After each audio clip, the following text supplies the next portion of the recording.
But this is the number one. Anytime we're thinking, oh, we want to leg lock the guy, we should be thinking about this position, right? It goes by many names. I've heard it called 411. I've heard it called honeymoon.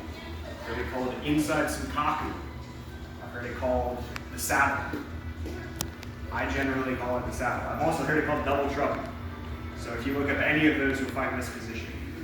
This is where we want to be. The reason for this is we have control of both of his legs. So it's really hard for him to escape. Like if I'm in on this tight, go ahead and try to wear him out. This is one of the best controls in jiu-jitsu, right? And so his whole defense comes from trying to free this top leg, right? But freeing the top leg gives me access to submitting the other leg, right? So this is where we want to be. So last week we looked at some entries to this position. Today we're going to look at some entries to this position.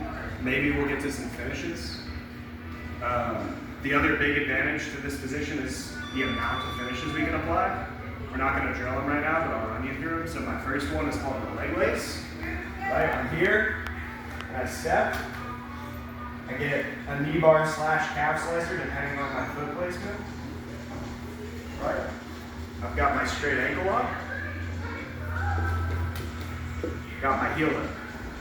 Right, so I've got a lot of options to submit him with, as well as really good control. That's why we prioritize this position. So, stand up for me. So yesterday we were looking at single leg X, where one of my knees, both of my legs are on the inside, my knee comes up the middle, my heel digs into the hip. Try to stand back up. Right? I back heel to pull my hips off the ground, and I pinch my legs, and then I hook this far away. Right? This is single leg X. So we're going to look at how to get to the saddle from here. So I'm going to cover this ankle, and I'm going to switch my hook that's on the hamstring towards his gooch, trying to kick him in the gooch.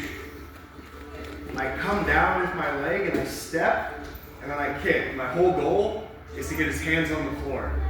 So I go from here to here, right? Now I'm going to come in, like so. This hook that I had from the single leg X goes back there, then I go here, right? I'm using this bottom hook. My foot is wrapped around his thigh. I want to pull my knees to my chest to get that leg off the ground, right? And I block his hip so he doesn't fall on me. So this leg comes up, I straighten my legs, I get my figure 4, and then I take him over. And I'm right into the saddle. Turn a little bit. So this is how we land. I'm going to open this up. I'm already over this angle. And I come under this one. And here's my control. Right? Now he's pretty stuck.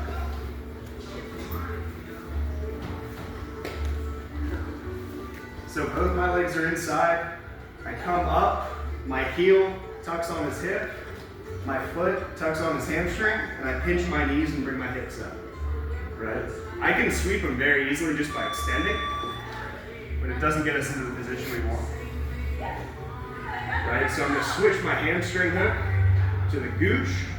I step down, and I kick him so his hands touch the mat, right? I post on this knee, I come in, that hook goes there, and I go under. It's the opposite of an X guard. Here's X guard, where I can sweep like this. This is reverse X. So I want to be above the knee so that I have the knee when I do this transfer. So with my hook, I bring my knees to my chest. I block this hip here. Once his leg is over my head, I straighten. It falls right into my thighs. I lock my figure 4, and then I back heel. Right? And now from here, I just weave under this far leg.